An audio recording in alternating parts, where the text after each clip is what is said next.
Hello there, ladies and gentlemen of the YouTube realm. My name is Dan, and welcome to this video. Now, today I thought I would talk about something which is very near and dear to me. I've seen, a lot of stuff talked about the greatest films ever made, and as a film student, I sort of was to think about what would I put as the greatest films ever. So I thought I would put them into a list and just sort of talk about why these films, I think they're really good. So, welcome to Good Films from an opinionated science fiction / action movie /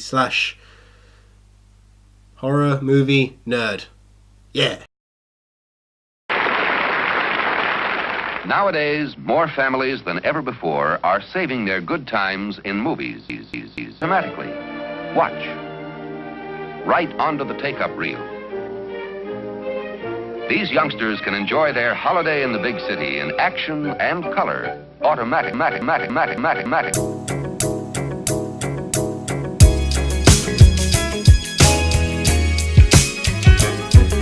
film number one is Back to the Future. Now, Back to the Future, the first one, is one of those films which I have always really enjoyed, simply because it sort of encapsulated that sort of childhood fantasy that I feel like everyone has at some point of going through time travel. And it was just it's just one of those films where the concept of having a car and that just travels through time is it's just one of those concepts that just grabs you from the get-go. I was thinking about this even more, and actually that Marty McFly, who's if you haven't seen the film, is the main character, is one of the most relatable protagonists I think I've ever seen in a film, because he's cool, which is he's well liked by his friends, and even though technically in the film it doesn't actually show him having many friends, but he's well liked. He has a girlfriend who he has a crush on, and also he has his flaws. He can't be seen to have anyone tell him he's chicken, and he's sort of he's really cool but also really flawed, which throughout the film series he is sort of made a joke of because of his flaws, and it becomes sort of a sort of joke throughout the films. But I was thinking about this, and it's really rare in an action film, sort of adventure film, for there to be a protagonist that's that sort of relatable, you know? Because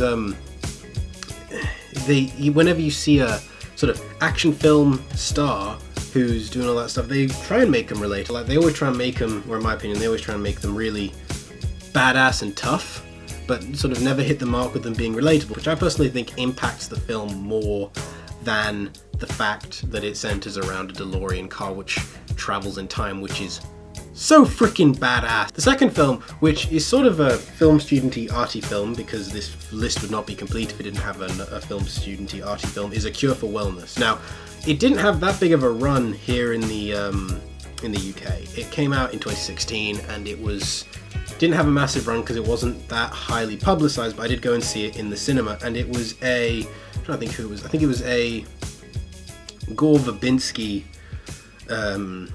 film, who basically, which I'm not sure if it was entirely original or not. I know that there is a TV series of the same name, but I'm not 100% sure if that has anything to do with it at all. It didn't make a massive splash at the cinema, but it was freaking incredible to watch.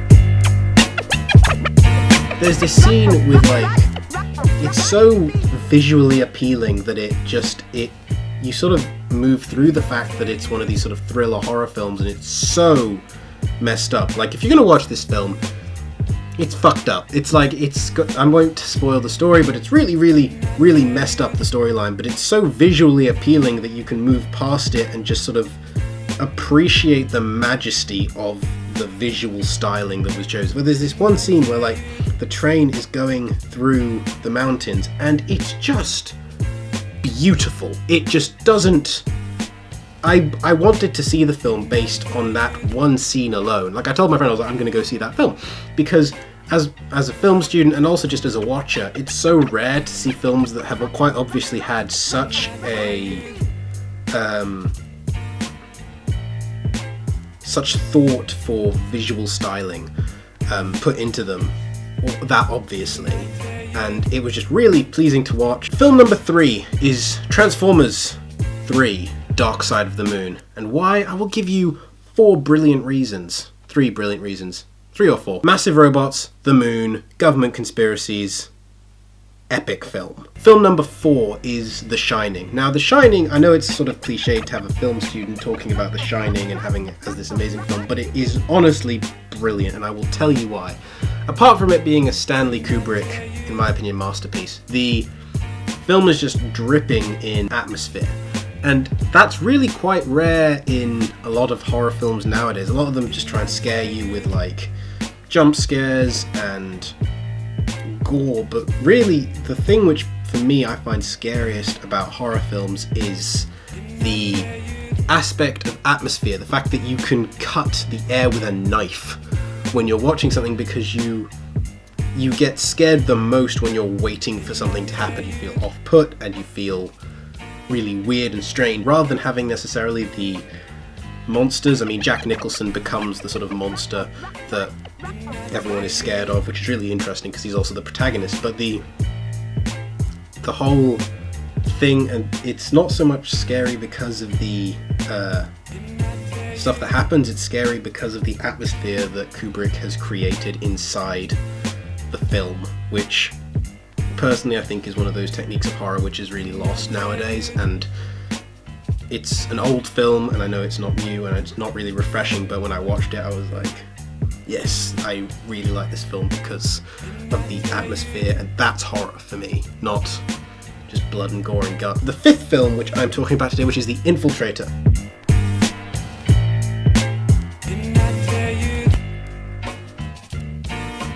Another film which didn't really make that big of a splash, but I don't really know why, because it had quite a good actor in it who was Bryan Cranston.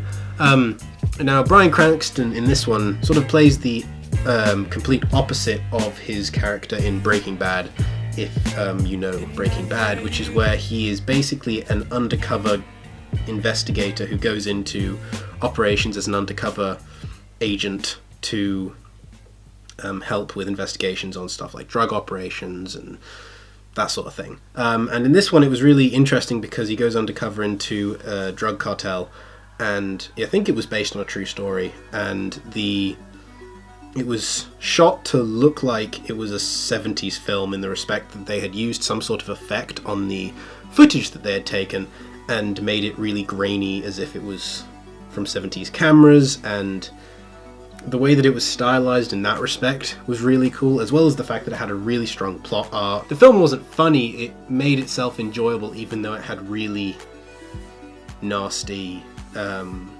content that it was talking about, if that makes sense, which I think is a hallmark for just a really good film. Then finally, number 6, if you haven't been able to realise from the massive Princess Leia tapestry that I have in my room, is Star Wars A New Hope.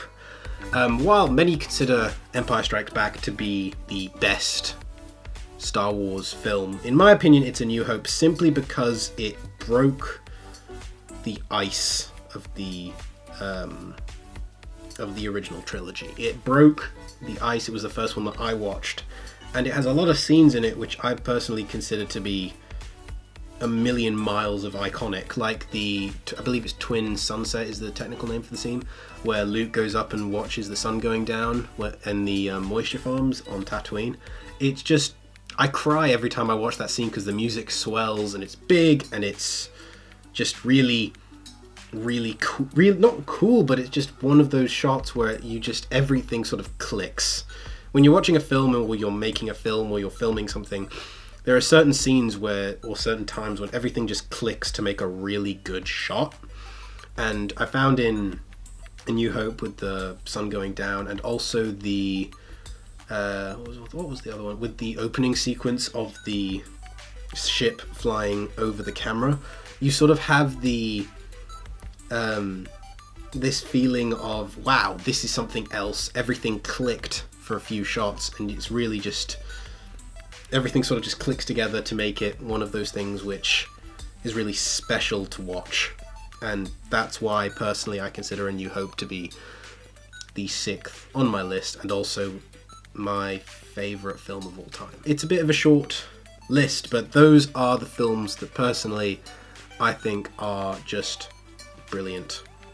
And if you want to watch any of them, I highly recommend you go and find them on either iTunes, Netflix, or wherever they're available. I don't think a lot of them are available on Netflix, but all of them are available on iTunes.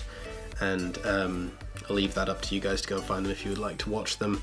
But yeah, that's that from me. I hope you guys enjoyed hearing a massively opinionated science fiction, action, adventure, horror film nerd talking about my favourite films. I hope you guys enjoyed watching, and if you did, hit the like button and subscribe so you know when I post new videos.